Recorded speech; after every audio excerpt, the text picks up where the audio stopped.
Okay, that's me. Turn this on. Yeah. Go read. Reverend Childs is not here. Mrs. Collins? Here. Hold it. This is the wrong sheet, that's okay. Ms. Guido? Here. Dr. Jacobowitz? Yep. Ms. Jordan? Here. Ms. Lapp? Here. Mr. Michael? Here. Mr. Schoenson? And Ms. Shearer? Here. Okay. Please stand for pledge of allegiance. Pledge allegiance to the flag flag of the United States of America and to the republic for which it stands, one nation, under God, indivisible, with liberty and justice for all. Be seated. Our first order of business is to appoint Dr. Catalino, the clerk pro tem. So moved. Well, wait, so I'll entertain a motion to move. Second, BOE 29. Be resolved that the Board of Education hereby appoints Dr. Catalino as district clerk pro tem for this meeting. Any discussion? All those in favor? Congratulations. It's an honor and a privilege. Thank you. And Alice Anybody Tom. opposed? All right. And with that done, I will now entertain a motion to adjourn to executive session for the purpose of collective bargaining under the Taylor Law, ASPA, matters leading to the employment of particular individual or individuals and the employment history of particular individual or individuals or corporations. So moved. Okay. All those in favor? Aye. All right, and we will return as close to 7 p.m. as possible. Please, go red. You have not yet. We have 2 resolutions coming out of executive session. The first is a resolution CS 10. Be resolved upon the recommendation of Dr. Paul J. Padalino, Superintendent of Schools, that the following be approved by the Board of Education. The appointment of Julie Jansen, probationary senior account clerk at Seone, step 1, at an annual prorated salary of $35,418, effective November 5th, 2018, with a probationary period ending March 11th, 2019. Entertain a motion? So moved. Second. Excellent. Okay, any discussion? All those in favor? Please signify by saying aye. Aye. Any opposed? Abstentions? Okay. And we have one more resolution coming out of executive session, P41, professional personnel. Be it resolved that the board hereby accepts the resignation from employment with the district of school counselor Andrew Michael, effective close of business on November 15th, 2018. Entertain a motion. So moved. Second. Okay. All those in favor? Aye. Opposed? Abstentions? All right, and that brings us to the first opportunity for public participation. Remind you that the policy for public participation is on podium, and you have 2 minutes. Our clerk pro tem this evening is Dr. Catalino, and he will let people know when they're approaching their time of 30 seconds. So, with that said, is there anyone who would like to approach the podium and address the board? Mr. Speaker. Got the timer, right? Got timer. All right. Timing. Good evening, everyone. Thank you for letting me speak tonight. My name is Gil. I'm a pastor from the King's Fire Church, and this is my second time. But first, I want to congratulate anybody that got hired, that got a job. All right? I know there's people here that got some work, so congratulations. You know, I've been coming up here. This is my 3rd time, and it's about having our Christmas Eve service concert at the Kingston High School auditorium. Trying to wait for an answer from someone, and I'm just waiting. I don't know. If somebody can give me an answer someday, it'd be awesome. I don't usually respond, but I did direct someone to give you an answer, and I'm disappointed that they have not yet, so I will. Okay, I'm sorry about that. That's Then. right. I appreciate that. Thank you so much. But that's the only reason why I'm Okay. here. Okay. All right. Give me till Monday. Thank you so much. Thank you. Yeah, thank you. Is there anyone else who would like to address the board at this point?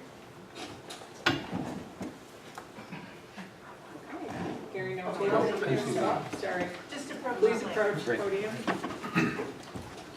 And speak into the mic on the live stream. Sure. My name is Tate. I have a little girl at George Washington Kindergarten. And I understand that the principal is retiring next year. Can you put the microphone up a little higher? Okay, is that better? Good.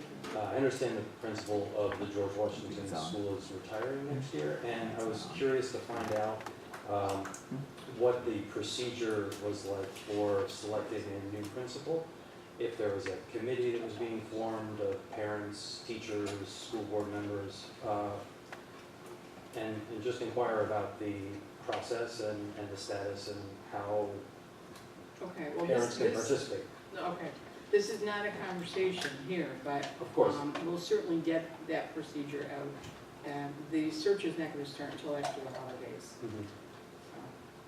And Get procedure out. we will get the procedure out. It will be posted. You'll be notified. Wonderful. I also understand there was a study done about the efficacy of the program there, and I was curious if that was public information and where we might find that. It is public information. Yeah. Yeah. It's up on our website. It is? Yeah, it may be buried. It must be, because I stories, looked but and I did not find If you it. want to send me an email, I can email We it to can you. put Sure. it back up to the top if you'd like to Great. read it. Thank you. You're welcome. Thank you. Anyone else? Anyone else? Okay. Then I'll move along to approval of minutes. September 12th first. Are there any additions, corrections, amendments, minutes, September 12th? Sorry. Okay, I'll entertain a motion. So moved. Okay, any discussion? All right, all those in favor of approving September 12th, minutes of September 12th, signify by saying aye. Aye. Okay, next up, minutes of September 26th. Any corrections, amendments, minutes? All right, I'll entertain a motion to accept the minutes of September 26th. So moved. Second. Thank you. All those in favor of accepting the minutes of September 26th, please signify by saying aye. Aye. Okay. And that was it on the agenda? Yeah. Okay, so at this point in time, We have to approve the executive That's- session. it's not on the web agenda. It's on It's here. in the front. Here. It Do that one? Yes. Okay. A third set of minutes of the executive session of September 26, 2018. I'll entertain a motion. So moved. Second. Okay. All those in favor of accepting the minutes of the executive session of September 26th, signify by saying aye. Aye. Okay, I apologize, it wasn't showing up on my screen. Thank you. And now, I shall turn the floor over to the superintendent for the superintendent's report. Thank you, Mr. Chair. Okay, first on our superintendent's report, we have our first principal's report here. No, I don't think it's. One of our principals are here to give their principal's report in their building, and it's Mr. Martin from Edison Elementary School, with one wing. Oh, Is this on? It's for the home, it's for the Yeah, home it's on. feed. It doesn't broadcast out to here, it goes to you. No problem. Okay, so yeah, first of all, this did not happen in the line of duty. Oh, thank you. I mean, I've had things happen at work, but nothing like this has happened at home, so. But I do have two presentations I want to share with you tonight. They're very quick. One of them has to do with Edison Playground. And the reason why I want to make this a presentation is because the school district is investing in this and helping the PTO with the cost. So I wanted to kind of show you what we're doing and what it looks like right now. So first off, this is the current playground at Edison. And it's probably 15 years old. I'm not sure exactly when it was put in, but it's more geared towards the primary grades. And this site right here is next to it. It's the old school flower garden, which you can see has been, left to go wild for like about 5 or 6 years now. So we're gonna have that removed, and this is where the new playground's gonna go. And then this side over here is looking towards where we were going to put swings, because Edison is the only elementary school in Kingston, believe it or not, that does not have swings. I mean, my mind was blown away because, I mean, that's like the favorite thing kids like to do is the swings. So if you look at this direction right here, the swings are going to go a bit to the right of that. This is one of the safety issues we have at Edison. You know how Kingston is just full of rocks? Well, Edison is built on one huge, big thing of bedrock. And this is in the middle of our play field, actually, and it's bedrock that's at the surface. So Mr. Clapper and I were talking about this. So when we do the new playground construction, we're going to take the topsoil that's dug out and try and cover up some of these patches of bedrock that show. This is a bigger view for you of the playground. That's kind of like where the kids play kickball a lot, and that is looking good right now. I mean, sometimes that's like a big mud pit, and it's just like, we get dust storms off of this. And seriously, dust storms. So what we're gonna do, Mr. Clapper and I were talking, is we're gonna take topsoil and hopefully be able to get some seed growing in there, so it's a little nice for the kids to play. And over to the right, you can see where the present playground is, and then over here, that's where the new playground's gonna go. And this is a good image too, because the swings are gonna go right over there. That is what the new playground looks like. It's more geared towards the upper level elementary students. And then you see the swings. So to give you a little perspective, you have the fencing here, and then you have the current playground right here. So for a school of over 400 students, it's great that we're going to have a playground that really fits that population. And the playground, just to give you some details of the playground, we're working with landscape structures, and I believe they also did the playground at grades. I believe so. I could be wrong, but I know they've done playgrounds, other playgrounds in our district. Dr. Jacobo, would you know, was that the? I don't remember. No, that was perfect. Yeah. But Oh, so you're was? keeping the old one and you're just adding this. We are. space, We're so just you'll still adding. have the primary grades. Okay. Yeah. So we're going to have actually two playgrounds right next to each other. So what happened is we're paying about $13,000 for the swings. We're going to have 6 swings, and they're going to do the full installation. They're going to do, we're not going to do a community build, mostly because of the fact that there's so much bedrock. We really needed to have more heavy equipment brought in. And the playground itself, other than the swings, cost $62,000. And the PTO contributed $35,330. And thank you, Dr. Catalino and the Board of Ed, for covering the balance. That was very generous of the school district, so we'd like to thank you for that. I also wanted to mention too that Andrea Littleton was the PTO president of Edison for a while. She was so instrumental in raising the funds for this. A lot of fundraisers we did the last few years. Amanda Campbell took over as PTO president this summer, so she's been great about working with the construction company and the playground company and getting things set up. Mr. Clapper, where are you? Mr. Clapper has been so helpful, and he's actually going to have some heavy equipment out soon to start preparing the site for the playground. And I also wanted to thank Margarita Lacage because she has been awesome. She brought the prices down, she negotiated for us, and she's just on top of everything. And of course, Dr. Catalino, thank you for coming to the PTO meeting with us, hearing us out, and without your support, this wouldn't be happening right now. So. And I just wanted to mention too that we're hoping to break ground the end of October. That's the plan. So I'll keep you posted. We'll have a ribbon cutting, and we'll invite people to it. The next PowerPoint, is it on there?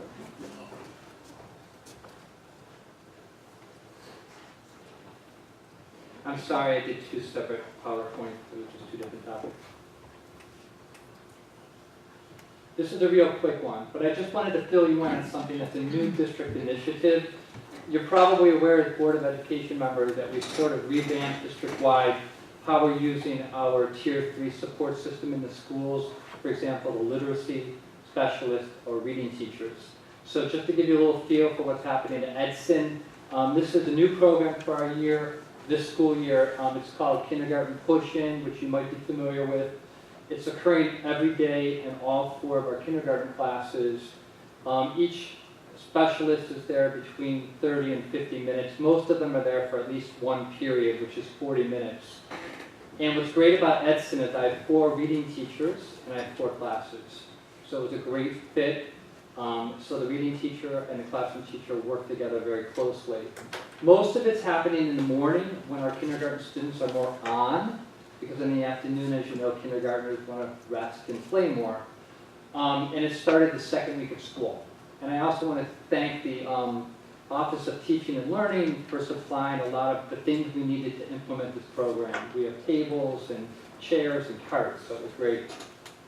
Collaboration. This is the part I love, because I love trying to get people to collaborate more. I love to have more opportunities for staff members to meet and talk, and I'm always looking for those opportunities. So what we're doing at Edison this year, and we're going to have one of our sessions tomorrow at our faculty meeting, is the literacy specialist and the classroom teachers in kindergarten are going to be collaborating and meeting. So for example, tomorrow their agenda is to talk about some of the best practices and strategies they're using in each of the classes during this time. And then I want them to look at their progress monitoring and reflect on their data that they gathered this fall. And what does it look like from class to class, and how are we addressing those needs of the students? The other thing is the collaboration. I purposely do collaborative planning outside of when the students are in classrooms. I don't want the students missing their teacher or not having a reading instruction because the teacher's at a meeting. So I try to do some quick meetings in the morning when the students aren't in the classroom yet, and we also do faculty meetings. So this is part of that I really enjoy doing with the staff. And by the way, these are pictures of some of the reading teachers working in the classrooms. So moving forward, we have very high expectations for our kindergarten students, and we're going to closely monitor that with data throughout the year and progress monitoring. We're also going to be using the literacy specialists based on what their skill levels are. Some of them are skilled more in experiences with reading recovery. Some have actually been trained in multisensory or in Gillingham. So we're going to try and use those resources throughout all 4 classes so that everyone can tap into it. And the other thing that we're doing at our school is the literacy specialists attend all of our, and this is when the acronyms start, okay? The data meetings, which I do with teams. They attend all of the RTI meetings, which is when I meet with the teachers and we talk about specific students in their class who qualify for Tier 2 and Tier 3 support. And then they also attend the SRT meetings, or I'm sorry, RST meetings, which is when we have students that have risen to the level where we want to have a team meet and talk about what their progress is and how we can help them. So that's sort of in a nutshell what's going on at Edison. And I mean, I'm talking for Dr. Belicello, but I'm sure it's happening the same way at other elementary schools as well. But this is just a quick update on how it's going. So we're very happy with the program. It's been very successful so far. So that's my presentation. If you have any questions. Questions from Mr. Martin? It's not really a question, it's Sure. a comment. I mean, I'm just thrilled with this kindergarten push-in program that we have, and I love the way you've created this kind of collaboration with your classroom teachers and the literacy specialists, and I think that that kind of integration and that kind of intensive focus with our kids is really what we need at the early level. So I'm really excited about these programs, and I mean, you know, I talk about it all the time, so I think it's great. Thank you, thank you. And I know I've always wanted to see this happen. I've always been a strong believer in putting a lot of our resources at the kindergarten level. And this really kind of fulfilled what I've been asking for at my school as well. So. Yes? How frequent are the collaboration meetings in the morning? Oh, what are they? How frequent? Oh, well, I think I have in a PowerPoint, we're meeting at least 3 times a marking period just as a K team with the literacy specialists. So they collaborate in other ways, but specifically as the kindergarten teachers and the literacy specialists, it's meeting 3 times the marking period, and we're having a second meeting tomorrow in the faculty meeting. And those So- are meetings in the morning? Yeah, so, well, they either would be during the faculty meeting, so for example, I'm giving that team about half an hour tomorrow to talk. As part of our faculty meeting, they're gonna go to a different location, and I'm gonna visit, and I'm gonna kind of monitor it. And then the 8:25 meetings happen in a classroom teacher's room, and even though they're only about 20 minutes long, we cover a lot. So, but they do meet in other ways, like I said, they go to the RST meetings, the RTI meetings, but to specifically have that group work together and collaborate, it's gonna be 3 times the marking period, at least, could be more.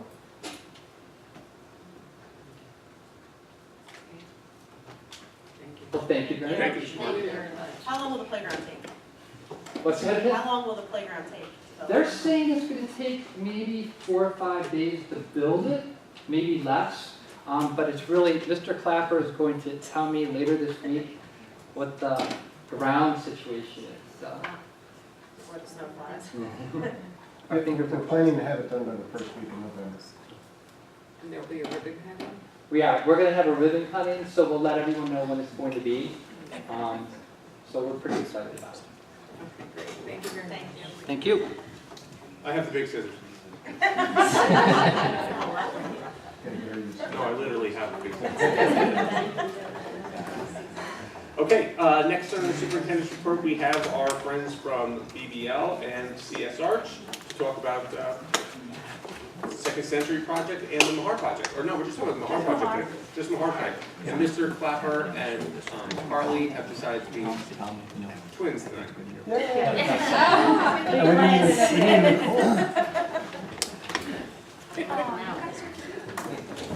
Thank you. Good evening, everybody. Just another quick update on Mahar, a little more interesting than last month. The abatement is now complete on the first and second floors. We got the clean air reports yesterday afternoon, so all of the required testing is complete and approved, and contractors can now begin to do more heavier work in these areas. Now the abatement has moved down into the basement, starting with the boiler. One of the alternates that was accepted is to remove the existing boilers that are about 70 years old and putting in new boilers. So in order to do that, we need to get rid of all the hazardous material. That should be done in about 2 to 3 weeks, including the demolition of the boilers. And the new boilers will be beginning to be installed at the end of the month, approximately on the 29th, I believe.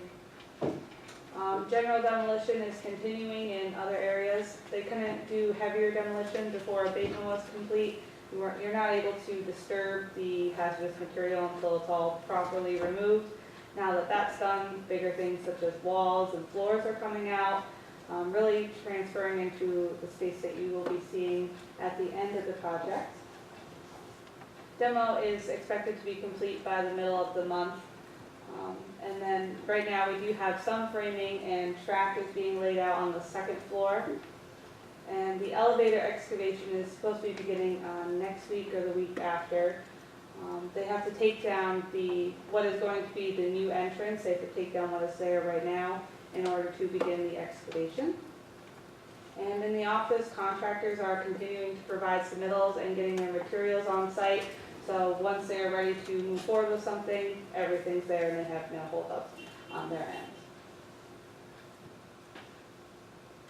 Some quick pictures. All of the tin ceilings in the oldest part of the building were removed. These were supposed to remain, but they were taken out at no cost to the owner. This makes it a little cleaner for the new ceilings to be installed, new light fixtures to be hung, mechanical and plumbing, piping to be installed as well. A cleaner detail above the ceiling. As you can see in these pictures, we've removed some walls, making some of the rooms a little bigger, getting ready to put in new floors, put in new partitions, for example, in what will be your new office, Dr. Filino, filling in what will separate your office from the conference room next door. We've also removed a number of floors during abatement.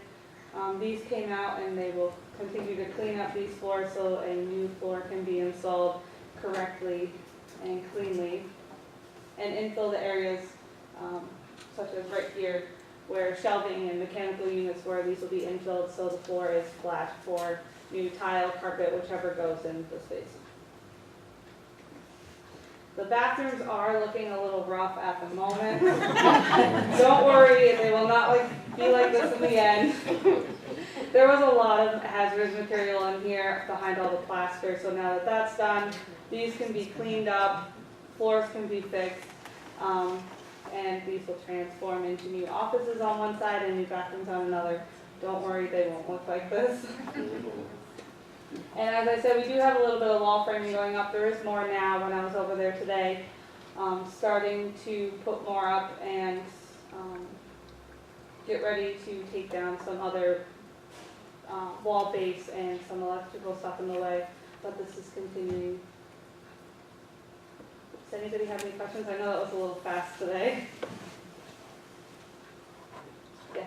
So that last picture you showed, are there still blackboards you're going to, is that going to stay there, or is that? Nope, we took a blackboard off, so they're gonna patch all the holes and paint it, so you won't be able to see this brown, or are you talking in the picture on the left? Yeah. That blackboard will stay. The drywall will run right into the hole that they made, so there will be a blackboard on each side of the new wall. Some of the cost-cutting savings were to keep some of the blackboards in place and keep some of the charm of the building. But, And also, I noticed on one of the shots there was a sprinkler. Is the building going to be, is it sprinkled now? Or there's an existing system now, and it's being modified to accommodate the new layouts. So it'll be. Yeah, it'll be fully sprinkled. When it's finished. Thank you. Have you encountered any unexpected problems? You saw the bathrooms. That's not unexpected. We encountered some other questionable materials, such as up on the walls in the bathroom, there was some black waterproofing that extended all the way up, but that came back negative, so we didn't have any issues there. But for the most part, no. It's moving along on schedule. Yes. Thank you. Thank you. Thank you very much, all of you. Okay, next is superintendent's report. We have pinch hitting for Mr. Olson, pinch hitting for Mr. Olson tonight. Mr. Clappers. More money for Andy can show me as well, sorry. Actually, we should allow Mr. Clapper to be back in the bill. Yeah. Mr. Olson did a wonderful That was, Mr. you missed a Clappers. very, Yeah, very yeah. interesting We won't be as entertaining. presentation. Good evening, and thank you for having us here this evening. As you know, I'm Bethany Woodard, I'm the district treasurer, and with me tonight I have Ann Clay-Schulte, the deputy treasurer for the school district. And we're here tonight, I know on the board agenda it says with a preliminary budget. We don't really have a preliminary budget, but we will discuss budget development and the current year budget, some other fiscal matters, and the budget development process. We've done this for the last few years. I think it's worked out well. We start thinking about budget and budget development early, now at this time of the year. And over the course of the next several months, we'll be having budget forums and thinking about next year's budget and planning for that. So, the budget goals that we have for 1920 resemble, and much of this presentation is a little repetitive, and I'm sorry for that, but much of the process and many of the factors are similar from year to year, and that's probably a good thing, because if we had any major financial crises or anything else, then you would not have this nice, steady budgetary scenario. So the budget goals that we've listed here for 1920 are similar to budget goals that we've had in the past, and budget goals that are, traditional budget goals that the district has had for achievement. Support district educational goals and student achievement. Maintain the current programs and offerings that we've been offering for the last forever. Engage the community in the budget development process, and we've done that through a number of budget forums, the budget hearing, and then finally the budget vote. Align the budget with the goals of the Board of Ed and Superintendent, and they may evolve as we go through the budget process. There may be input from different teaching and learning, other initiatives that might work into budget goals for next year. Also, we want to make sure that we have equitable pupil allocations, and we'll talk about that and the requirement for reporting on that later in the presentation. And one of our fiscal goals from our standpoint, from the business office and from the accounting standpoint, is to maintain long-range fiscal stability. And we're able to do that. We have been able to do that through long-range planning and through maintaining budgets that are reasonable and tax levies that are within the tax cap. That's another budget goal. That has been a budget goal for the last 7 years, is keep within the tax levy limit, is to be, we try to strive to have a budget that is either with a tax levy that's either at or below the tax cap, and we'll show the history of that. And we also, on an annual basis, we're also looking for additional funding opportunities, and we want to maximize the use of grant funds. So we're always seeking other funding opportunities. There's different grants out there, federal, state level, and private grants for various things, and we're always seeking to maximize the use of those. I just wanted to go back and go over a few of the statistics for the current year budget. The budget vote results for 2018-19, 72.4% of the voters approved the budget, so it's a majority of the vote. The voter turnout was a little lower than last year, but the voters' approval level was higher. The current year general fund total budget, $175 million, which was a 3% increase over last year. And the revenues to support the budget, $68 million, 3.46% increase. Of that revenues to support the budget, a good chunk of that is budgeted state aid. The budgeted state aid increase for the current year was 2.5%. If you looked at that last year, it was 9%. So last year we had a higher, well, the general state aid wasn't that much higher, but we did have a boost in building aid that increased our state aid last year. Also, in order to balance the current year budget, we appropriated $2 million from fund balance from the prior year operations, positive results, and we also allocated $500,000 from the Employees Retirement System reserve. That reserve, and we'll talk about reserves later, is available to offset the costs that we pay to the Employees Retirement System that's done through the budget. So we use some of those reserves on occasion to reduce the tax levy. So after the revenues, other revenues, state aid and other revenues, the fund balance appropriation, and the allocation from the ERS reserve leaves us with the school tax levy for the current year, which was a $2.6 million increase over the prior year, and the percentage increase from the prior year tax levy was 2.62%, which was below the maximum allowable levy of 3.6.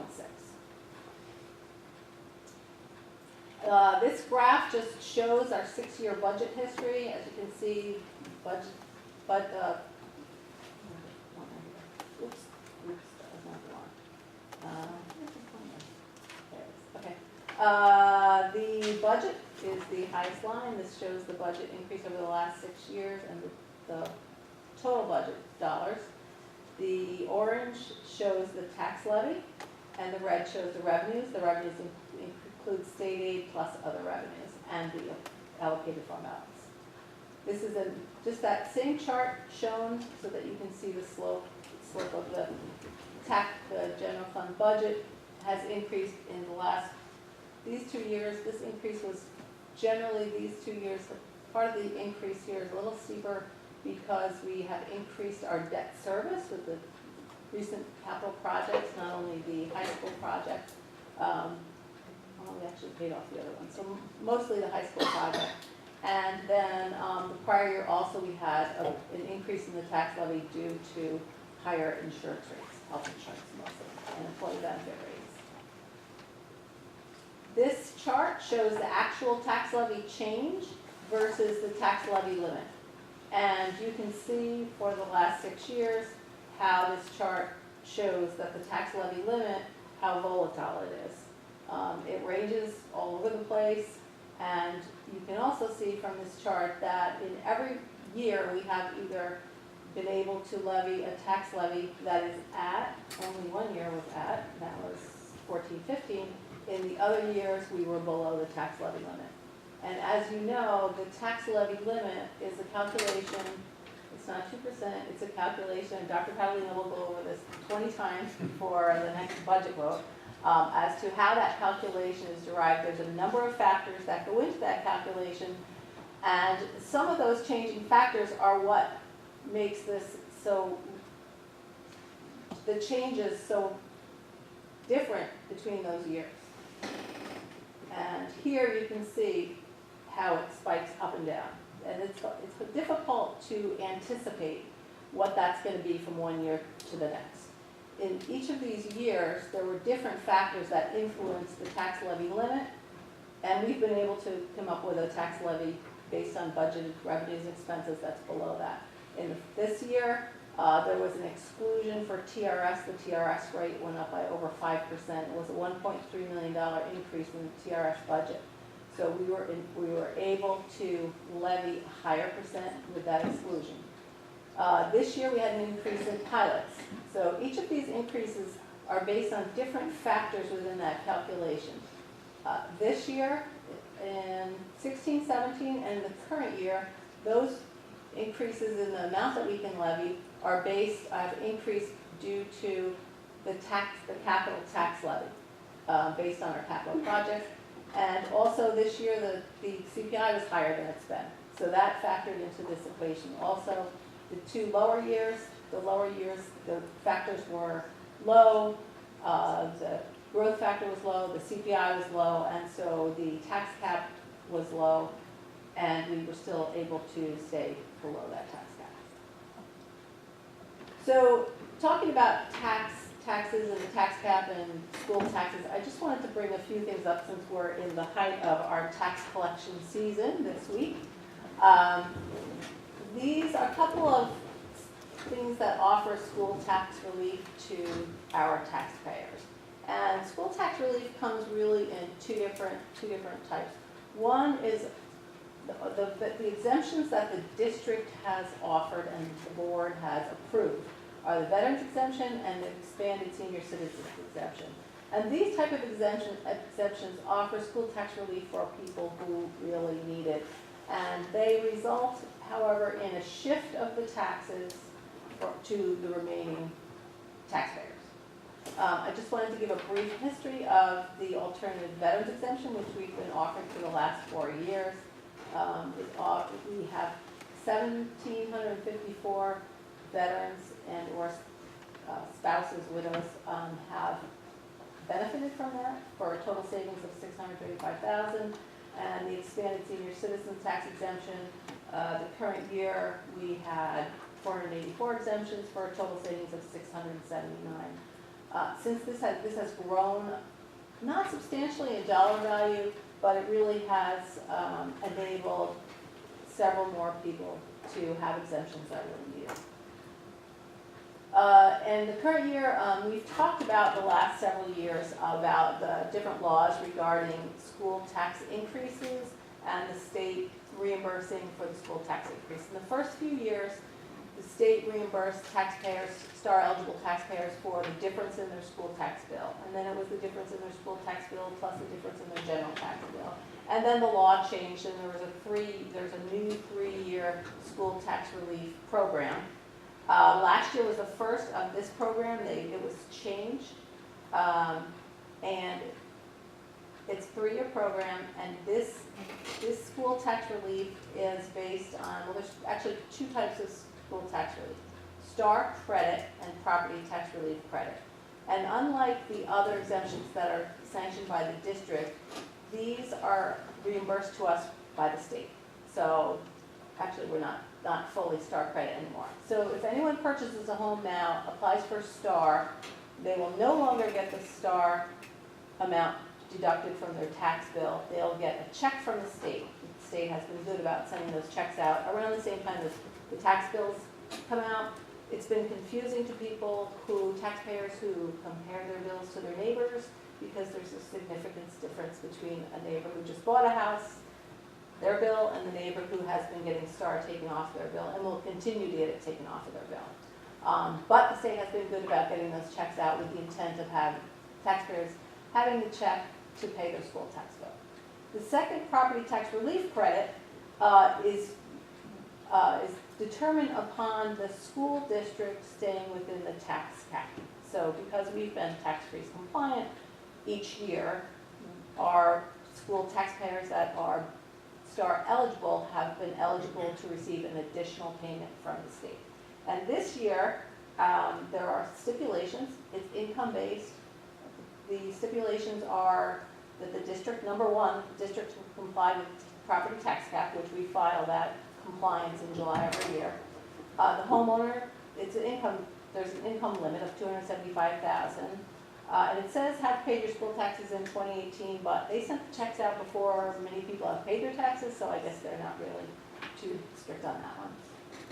So last year was the first year of this part of the program, and the percentage of basic STAR is what determined how much the checks would be and what kind of relief people would get. This year, the amount has practically just about doubled for each category. So people with a basic STAR are getting, depending on your income, between $48 and $400, and those that have enhanced STAR are getting an average of $362.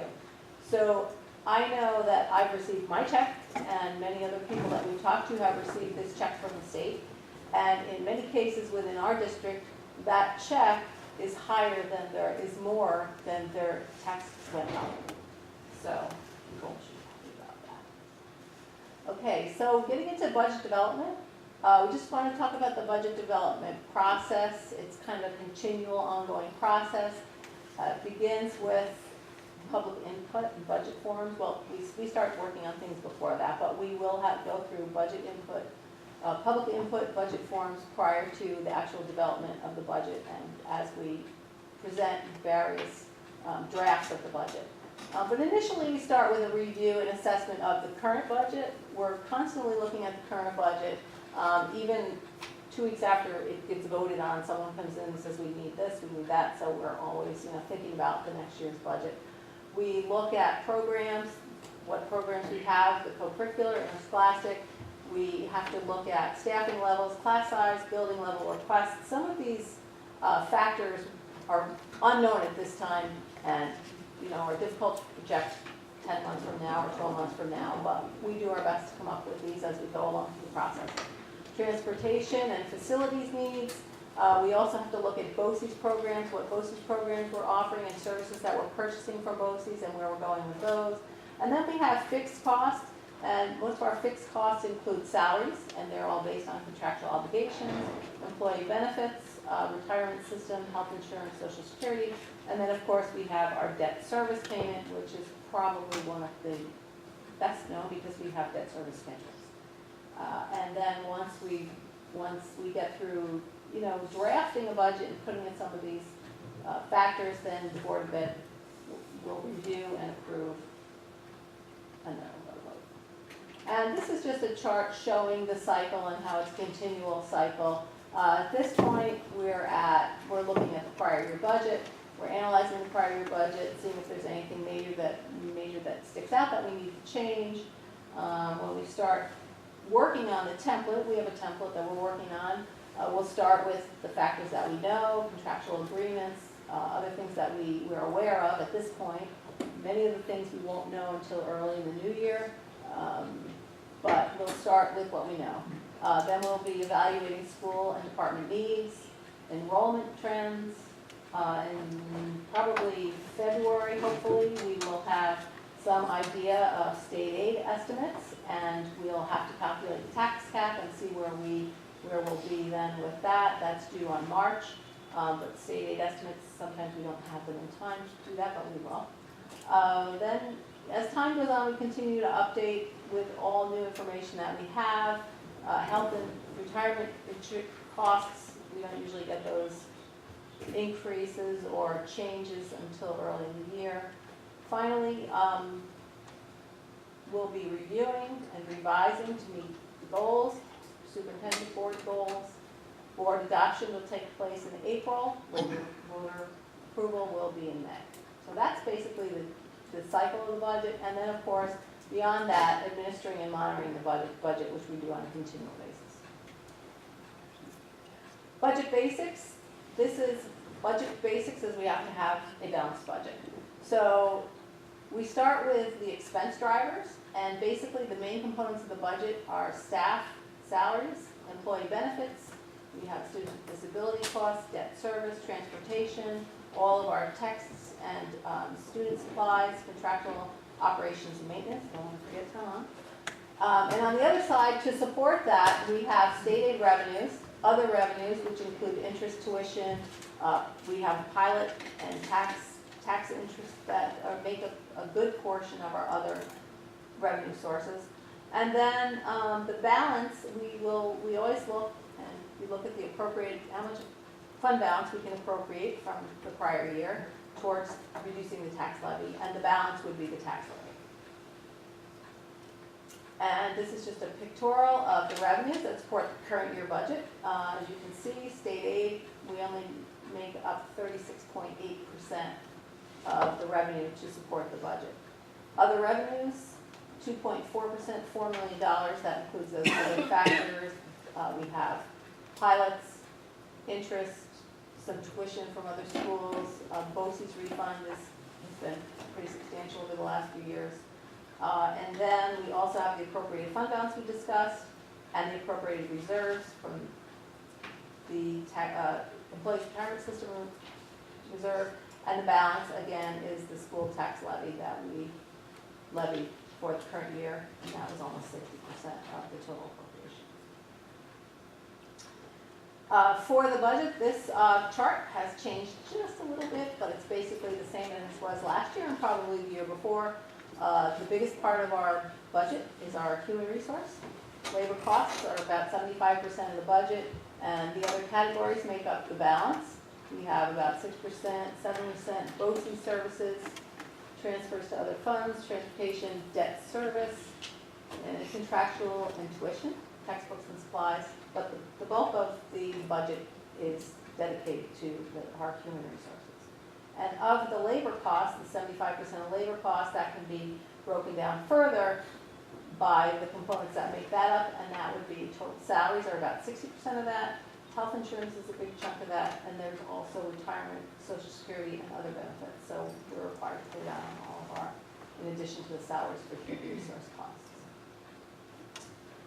Okay, what we've been talking about and what we vote on every year is the general fund budget, but the school district has other operating funds that I just wanted you to be aware of. I know the board gets the reports, the financial reports for these funds on a monthly basis, but I just wanted to touch on them briefly because they are a big part of our operations. And first of all, we have the capital fund. The capital fund, and these are separate from the general fund, so all the accounting and the finance for these funds are separate, but they are also monitored and administered by the business office.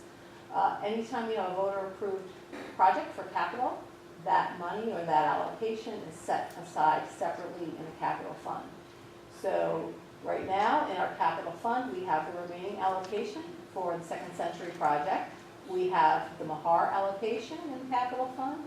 We have the new projects at Edison, Miller, and JFK, $16 million allocation that was voted on in May. So they make up the capital fund. We also have the school lunch fund, which is run by Mr. Krellick, the school lunch food program. Their budget is about $2.6 million. And they have an annual budget estimated, but the school lunch fund, unlike the other funds, are kind of run on a profit and loss basis.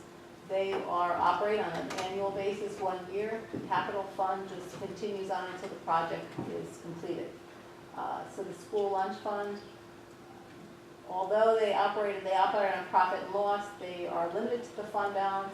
In this district, we've been very fortunate over the last several years that the school lunch fund does not rely on the district allocating funds to help support its operations. And then we also have federal funds. Federal funds are either state or federal grants, and we have a couple of private grants as well. They're targeted for specific purposes. The majority are run for 1 year terms. They have different time frames, but specifically 1 year. Right now, our federal funds for the current year are about $8.9 million. So we have another $8.9 million in federal funds that the district operates under. Some of that covers teachers. The two largest of them are Title I, basic Title I is about $2 million, and IDEA, students with disabilities, is also about $2 million. So we rely heavily on those federal funds to supplement our general fund budget. Also, the federal funds require separate accounting and reporting and financing. So we're doing the same thing we're doing for the general fund on smaller scale for all of these other funds. We also have a debt service fund that are separate accounts for debt-related purposes. Right now, our debt service funds have funds in there that were from the sale of school buildings to set aside that have current debt on the buildings, as well as premiums that we've received on bond and ban purchases, and those funds will be set aside in the debt service fund to be used to offset future debt service and to reduce tax levy in the future. Okay, part of our job in the business office, in addition to developing the budget and passing the budget, is to monitor the budget, and we also are required to have a lot of fiscal reporting. We continually monitor expenses and revenues of the budget to make sure we're within the budget. Our accounting system is designed that we have encumbrance accounting, so it's specifically designed to keep us within that, but there's a lot of planning and monitoring throughout the year that we do. We are presenting budget reports to the board monthly, so that you can be aware of the things that are going on and the accounts and where everything is. We are also required to have fiscal reporting to New York State Ed. The fiscal attendance reporting annually is called the ST3. It is what basically Ann and I work on all summer. It's due September 1st to State Ed. We have to work on all of our financial statements, accounting for the entire prior year. We have accounting, financial activities, balances, and this is what determines what our state aid is. So all of our state aid hinges on this report that we submit to the state on September 1. Another component of the report that has to be submit is based on attendance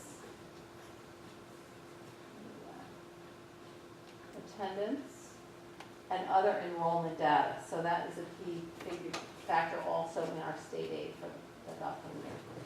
The other fiscal reporting that we're required to submit is the annual financial report, which is our finances, our financial report, which Mr. Crusoe will be coming on October 31st to present the annual financial report. This will be submit to NICED on Monday. It's due Monday. The report is prepared, but because of the timing of the board meetings, he will be here at the next board meeting. We'll go over that in audit and finance on the 23rd. They're also part of the annual financial report that we're required to submit on Monday. Our separate reports for extra class funds and another separate report for the federal funds, and you will all get copies of those as you have in the past. I just also wanted to talk briefly about the oversight, because part of the fiscal monitoring is the oversight by the Audit and Finance Committee of the board. So the committee, as you know, is a committee of the Board of Education. They work under the guidance of the policy and charter, meet on a monthly basis, and the Audit and Finance Committee is charged with reviewing the financial reports, recommending the reports to the board, and responsible for district audits, responsible for selecting internal auditors and external auditors, selecting audit topics to be worked on, and the risk assessment, and meeting with the external auditor, which we will be doing at the next meeting. So thank you for those who serve on this committee for assisting in the fiscal oversight of the district. Okay, the other part of the district budget is fund balance, and this year we've developed a fund balance and reserve plan that we presented to Audit and Finance Committee in July and went to the board on August 1st. Fund balance and reserve plan is just a document that has a detailed description of all the different fund balance classifications. It lists each type of fund balance or reserve that the district has, and it has descriptions of what the purpose of it, the use of each fund, the legal, how you establish the fund, how you can fund the fund. There's legal requirements for each of the reserves, and they're different. So this document kind of gives a simple explanation of each of those. It also includes the financial activity for the year, it includes the balances, and it also includes what the plans are for using the funds. And you can, this is now out on our website under Audit and Finance, so if anyone's interested, you could look at that fund balance plan. It was presented to the Audit and Finance Committee and accepted by the board, and we will update that on an annual basis. More districts now are presenting these plans and using them as a fiscal tool. And some of the fund balance classifications, as you may recall from the past, the unassigned fund balance is the 4% of our budgetary appropriations. It's in the general fund, and it just acts as sort of a savings buffer in case we run into any problems, fiscal problems during the year. We have the appropriated fund balances, which is the amount that we allocate to the budget to offset the tax levy. That was the $2 million that we allocated in the current year. And then we have restricted fund balance, and those are fund balances in legal reserves. And fund balance results in, at the end of the year, if you have a positive operating result, there will be excess fund balance, and you can use that fund balance to, one, appropriate to the next year to offset the tax levy, or we can hold some of those in legal reserves, which are also all detailed in the fund balance plan. These are the restricted fund balances that the district currently has in legal reserve. We have the tax certiorari reserve, which is about at $9 million. We have that much in outstanding liabilities. The capital reserve, we now have about 4.6 million employees retirement system reserve, and those are the other reserves. Just an example of the uses of the reserves. They're established by board resolution or voter approval and funded from excess funds at the end of the year upon board resolution. They're targeted towards specific liabilities. You can't just have money set aside in there for no good reason. They also help with reduce the tax levy increases by appropriating toward the budget, as we are with the Employees Retirement System Reserve this year.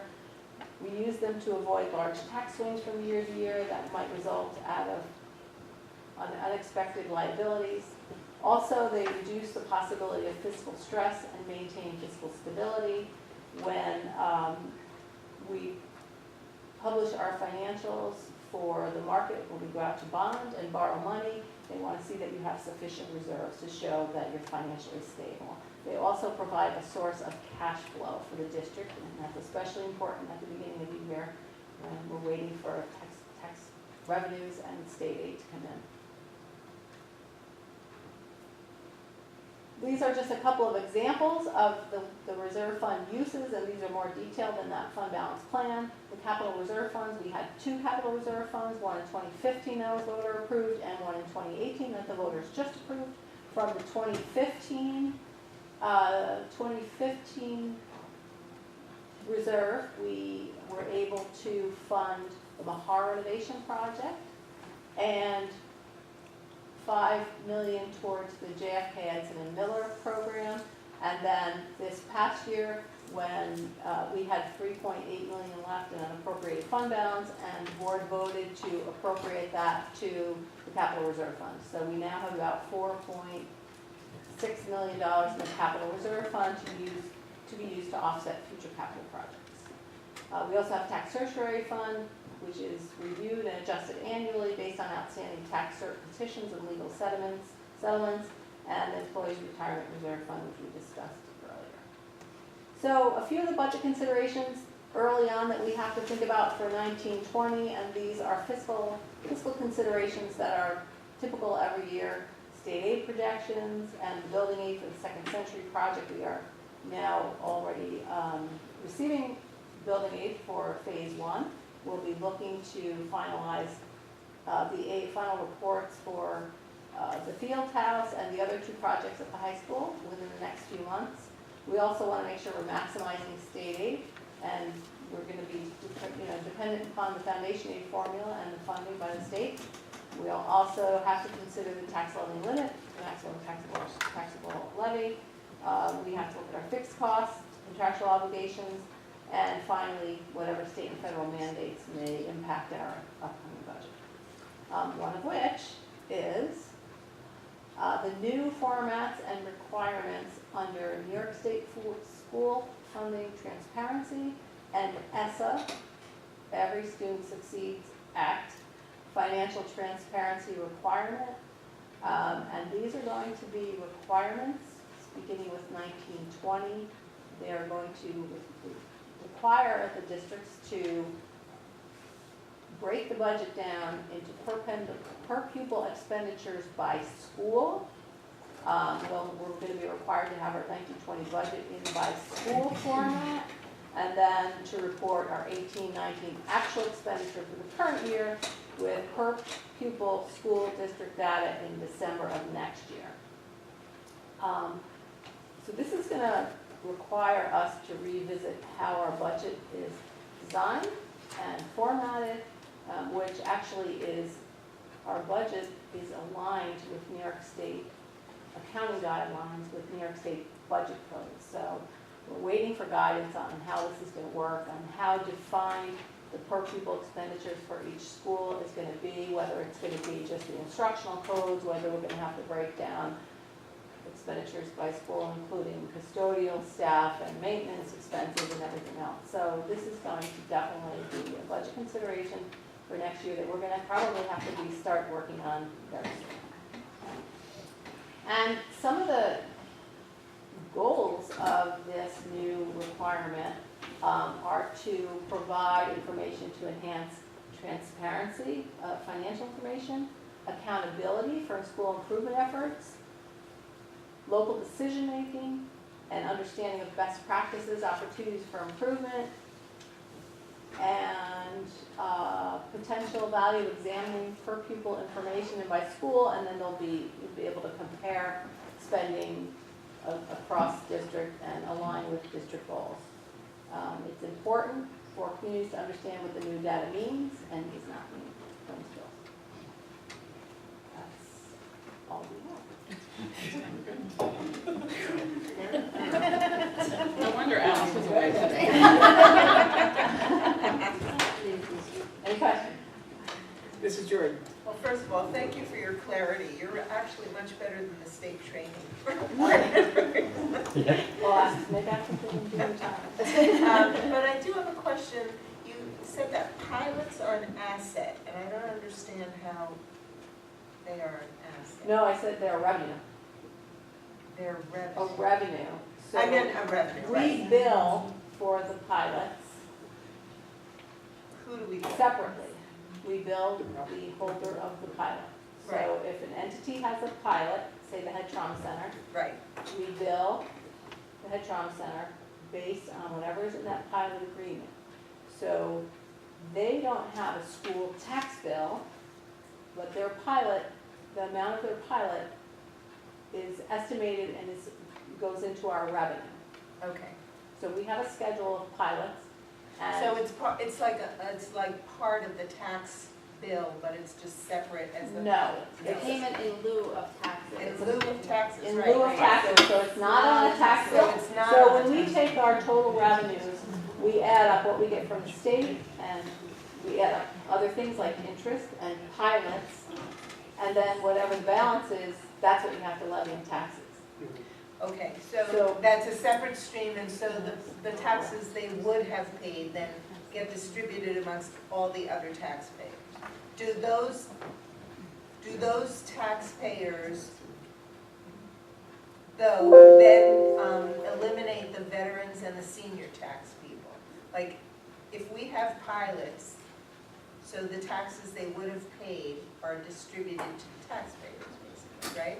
We have to raise those taxes. Correct. The Okay, difference between what their pilot payment is Right, and what they would have been. Now, we have to now disclose that number in our financials, and if you'll read very closely on page 75, item F, at the bottom of the page, that number is disclosed, and it's an important number because it shows what we would have gotten if that was fully taxed and different, so we have to disclose that. But does it affect the veterans and the senior, Exactly, yeah. it's everyone You else? know, right, That's excluded. Anyone who gets any kind of deferment of taxes, whether it's the seniors or a pilot, or that money that should have been collected from those groups is then shifted. That tax burden is shifted to the other taxpayers, Right, basically. but the seniors and vets are still They stay- protected, Correct. so it's not like a percentage that theirs would go. No. They're The protected, pilot doesn't affect the seniors or the veterans. but it affects the others. Affects everyone else, Thank you. depending. That's- Mr. Michael? I would like to thank you for a great presentation. I'm sure you did a lot better for him, Mr. Olson, that was here. hope he's not watching. Well, that's how we like to see the presentation to be uploaded on our. You have it on your, Where? maybe? No, you probably don't have it up there Yeah, I yet. don't have it there. You So I would have like it to on see the that. library, and if you would like it on the website, you can have it. We can get it up in the Unless library. you- I tried to get Camille to do it. Yes, I would like to see the website, so the people that missed the presentation through the streaming, hopefully Mr. Olson did hear me. Yeah. Yeah, I would like to have it on the website and not just That's fine. very. It's so What clear. any part of it? On both. Really, it's first. Thank you. Thank you. Yeah, oh, sorry, Mr. Schultz has a question. Well, I would just like to thank you for the presentation. Oh, And I'm sure that anybody who is watching on, I mean, all of us here, anybody who's watching should know that our district is under very good position and management in the business office. I was trying to think of the word stewardship. You're doing a great job. Thank you.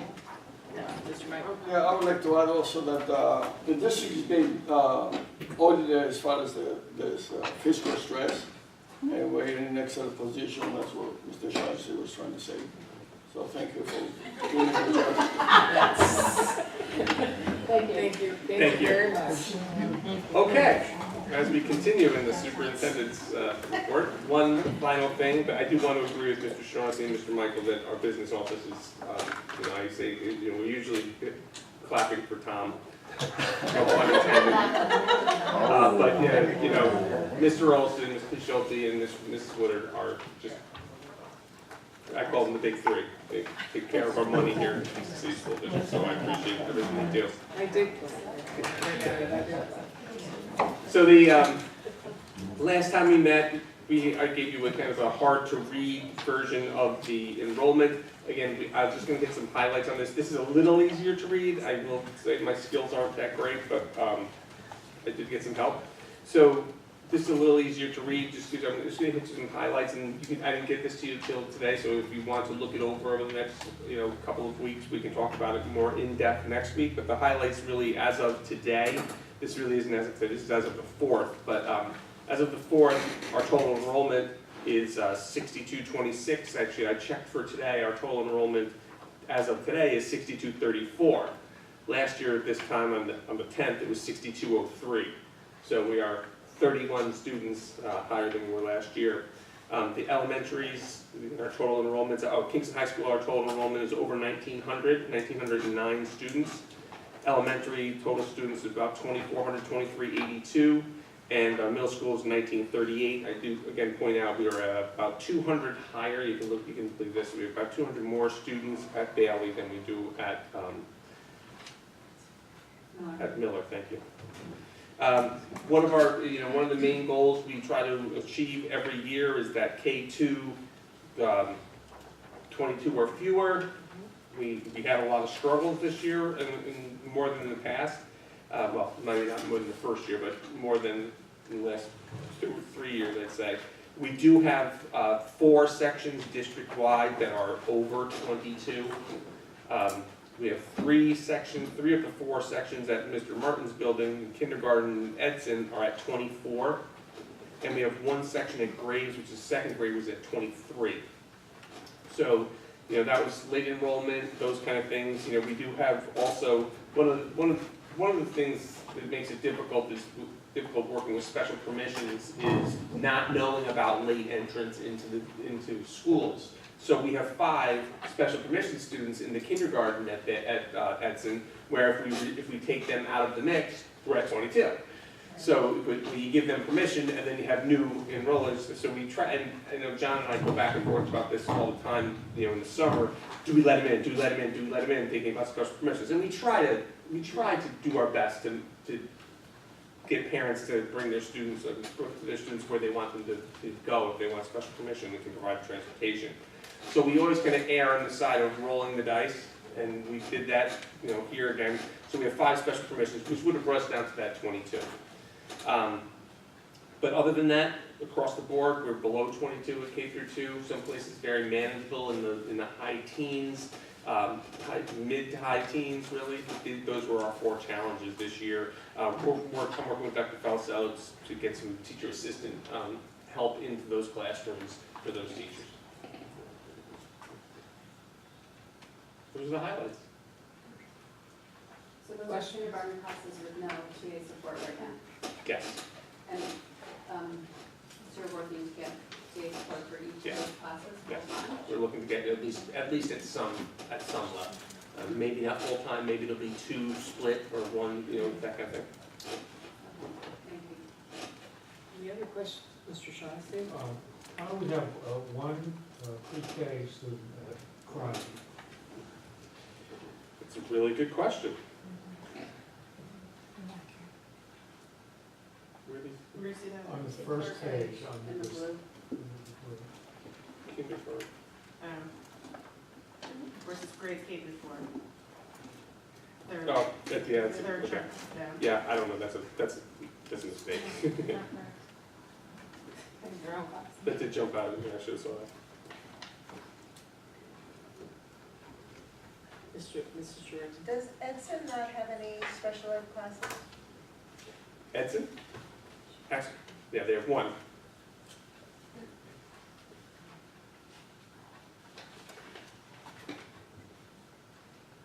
What do we have? 12-1-2 in there? It's a unique class, it's K-1-2, 12-1-2.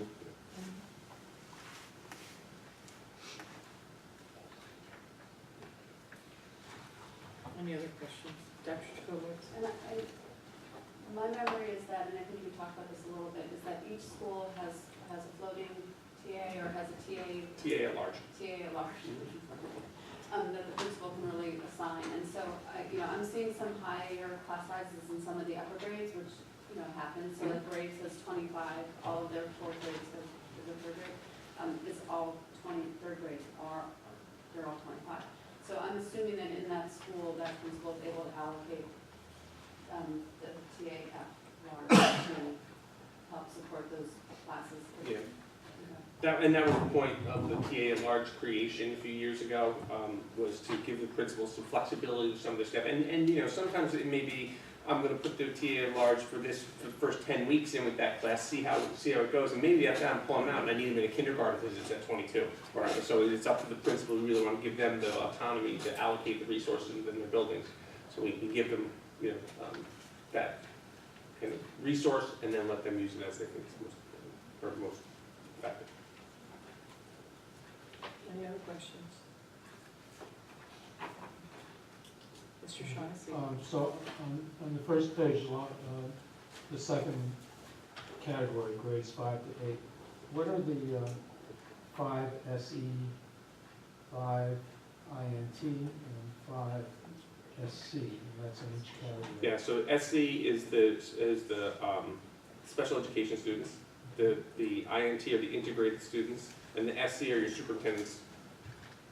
I'm sorry, self-contained, I'm sorry. Are your self-contained? See, I'm stuck on that are your self-contained. So those are going to be your 3 splits of your special education students. Any other questions?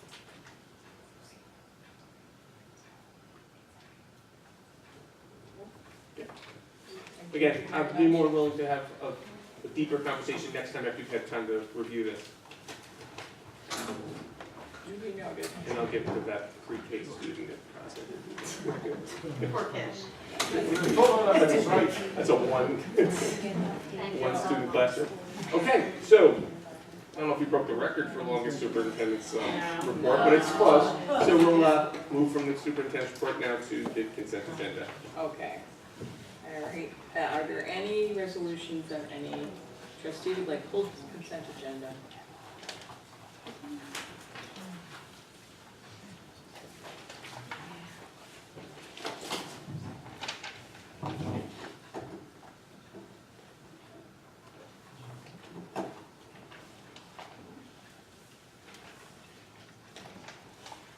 Okay, hearing none, I'll entertain a motion to accept the consent agenda. So moved. Second.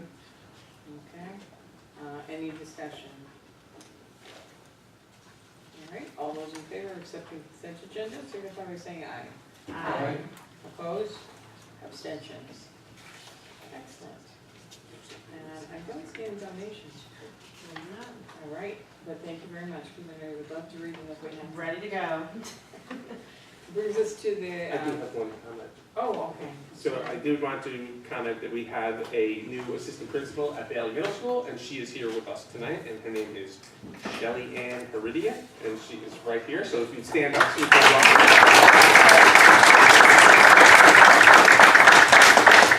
We're very excited to have her come up from Yonkers to work with us here, and drive all the way up here tonight, now drive home, sorry. Blame Mrs. Blair. So again, and Ms. Rudy will be starting with us on the 15th, and she was appointed last board meeting but couldn't be here, she was able to make it out today. So thank you for being here and welcome, and we are looking forward to having you on our team. Absolutely. We wish you all the best. Congratulations. Welcome. If you want to sneak out before.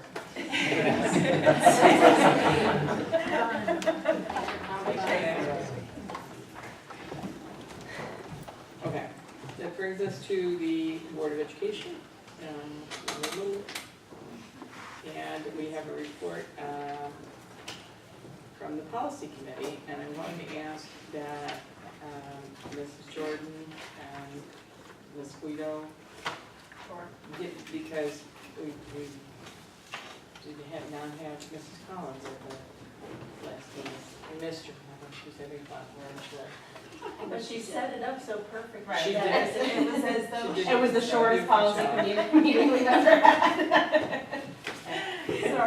Sorry, missed that one. We met on Friday, October 6th at 9:30, and we reviewed a draft policy about non-discrimination. We already had a policy number 9620 on record, so we decided just to continue with our regular policy. Okay.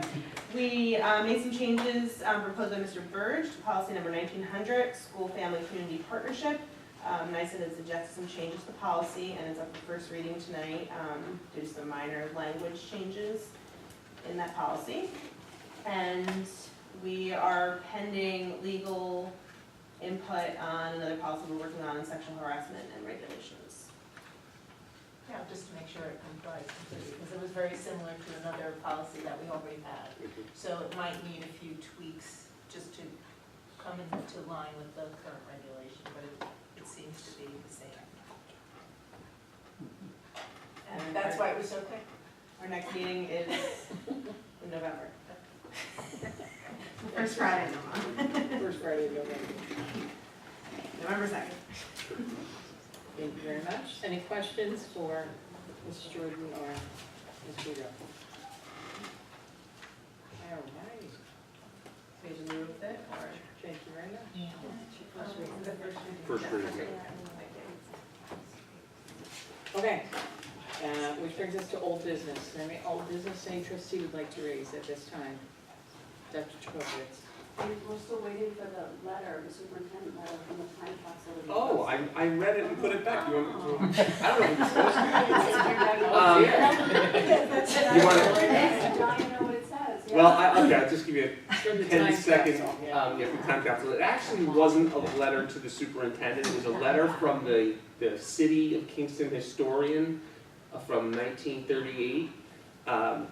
Basically, and it was more about, it was more about the city itself than the school district, just kind of talking about the current, one of the things I thought was very interesting was it was really talking about some of the concerns that they were having economically in the community because the Bluestone quarry was no longer in operation or slowing down, and the concrete has taken the place of bricks, so the brickyards weren't doing as well, and that ice was now being made by machines instead of taking out of the river, which I thought was really interesting.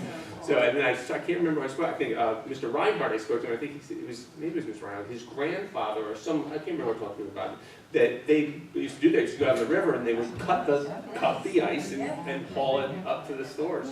So it talked a lot about just the kind of those kind of challenges.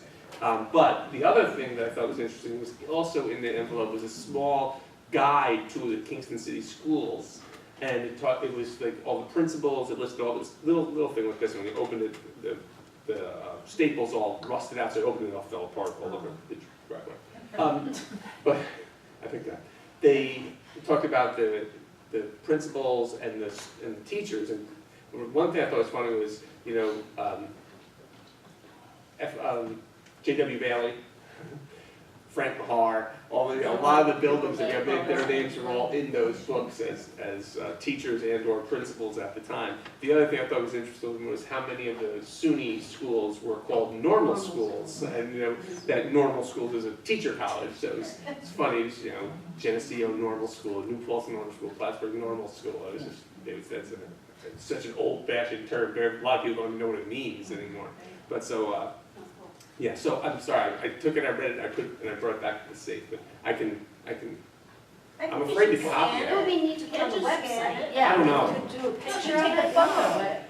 Yeah, I can try, yeah. I'll do something with it.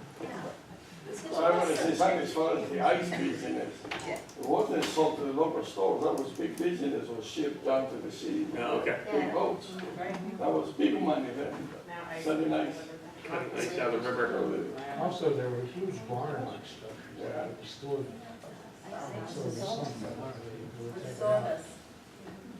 Put in a nice picture.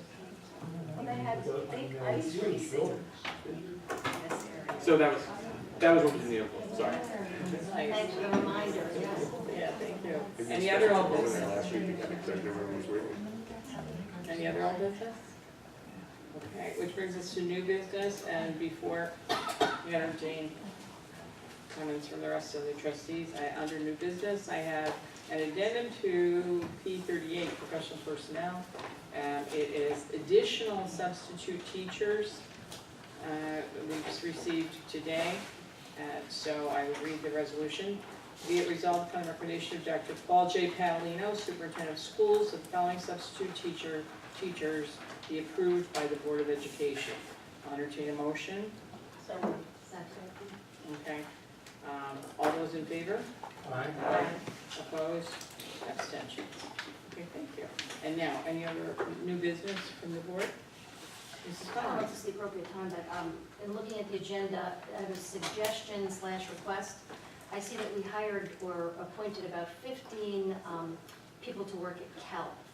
And I think maybe for a future superintendent's report, if we could maybe learn a little bit about some of the exciting things that are going on. And I'd be interested to see some of the demographic information, maybe the numbers of students that we're serving, and what lines of racial, male, female, just some information on who's being served by that. Thank you. Yes, I'm gonna do that. Unanimous. Any other new business? Dr. Chikopoulos? Kingston High School Tiger Band is Kathleen, is having its fall fanfare on October 21st at 12:30, and it would like to, they're offering 2 tickets to each board member, which I have to hand out here. If you're interested in going, it's really. It is at 12:30. It is 12:30. So I'm going to pass these around. It's a Sunday, right? Yeah. Sunday. I wouldn't miss it. We also have the AIs. The band had 2 first first places in the 2 competitions this past weekend. Oh, yeah, they did. That's And right. where's that? Where did you go? To the competitions? And was it right at the end? I didn't go to both of them. No, it's pretty, 2 competitions in the same weekend after Pepper Elliott and the show at the field cover, at the, thank you. Yeah, they're pretty active and really busy and it's really fun. I mean, you're a fan tomorrow. And I think that we're first place in our section, right? First place, Yes. So, you know, it's changed, but it's really been a great job, it's really fun. Yeah. Wonderful. Any other? I went to the, Yes. I didn't see the first half, it was the second half and 2 overtimes in the girls' soccer game last evening against Monroe Woodbury, and it was a 0-0 tie. And Monroe Woodbury is one of the powerhouses in the state, in women's soccer, girls' soccer. So Kingston did a great defensive job. Any other announcements? Board member announcements? Anyone? Okay.